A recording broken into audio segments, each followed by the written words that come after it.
Have you ever done something in public that was so embarrassing that your face turned red, you thought you were going to die from embarrassment because everybody was staring at you and judging you? And then when you finally got the courage to kind of look up and look around and assess the damage, you realized nobody was paying attention to that awful, weird thing that you did.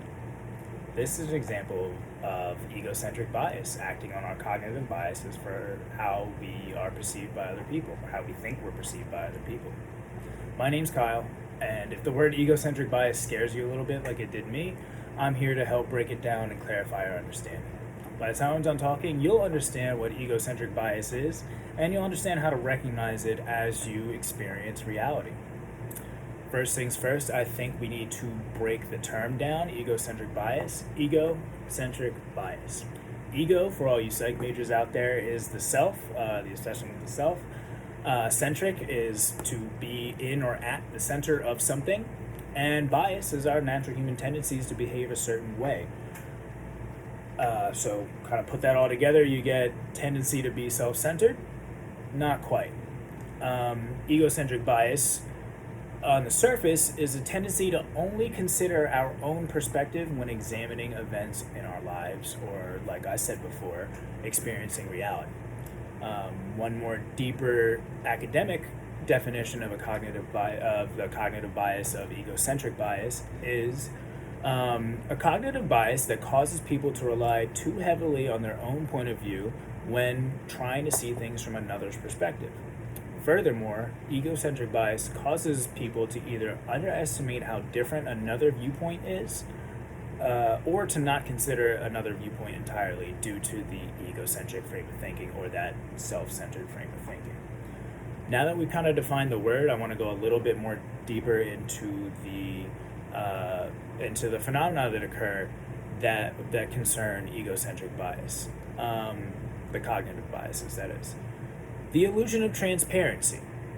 The idea that our thoughts and feelings are more apparent than they actually are.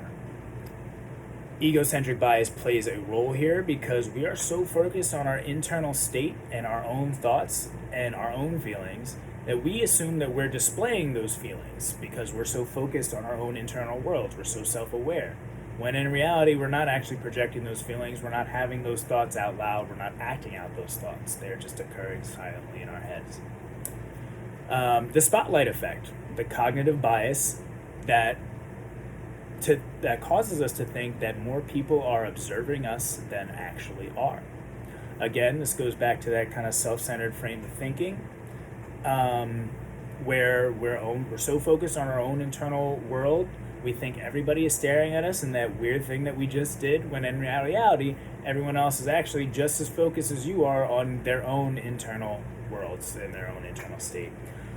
Finally, the false consensus effect is the cognitive bias to believe that your opinion is shared and more popular among a general population than it actually is. We have a recurring theme here where we're so focused on our internal state of being and we're so self-aware, and we all view ourselves in a certain light as intelligent or having all the facts or having the right answers and righteous. Therefore, we have a tendency to believe that everyone around us shares the same opinions when that may not be the case. Now that we've broken down the word and talked about a few of the cognitive biases and cognitive phenomena that occur concerning egocentric bias, I want to talk about why we experience it.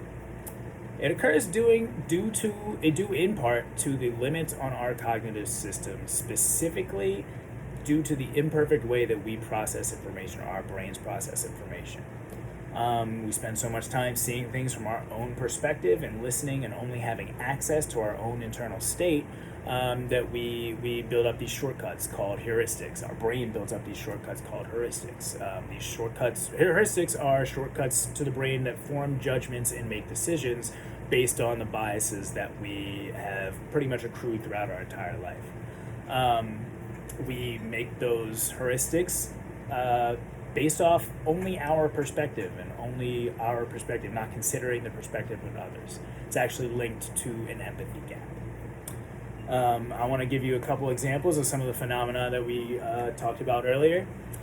If you're so focused on your own internal state and your state of being, example of egocentric bias would be you thinking you put in more work or deserve more credit for a group project than your peers, when in actuality your portion may have been weighted differently, or may have been more taxing, more difficult, or offered more value than the other parts, and vice versa.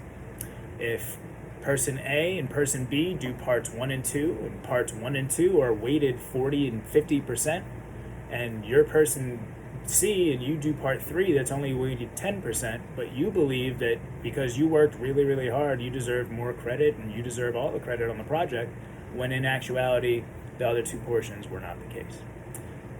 That's an example of egocentric bias. By now, I think I've broken down the term.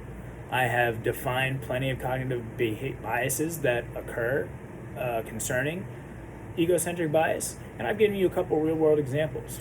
I hope by now you understand what egocentric bias is, the tendency to kind of look inward and only look inward, only have that ability, and I hope to see you next class.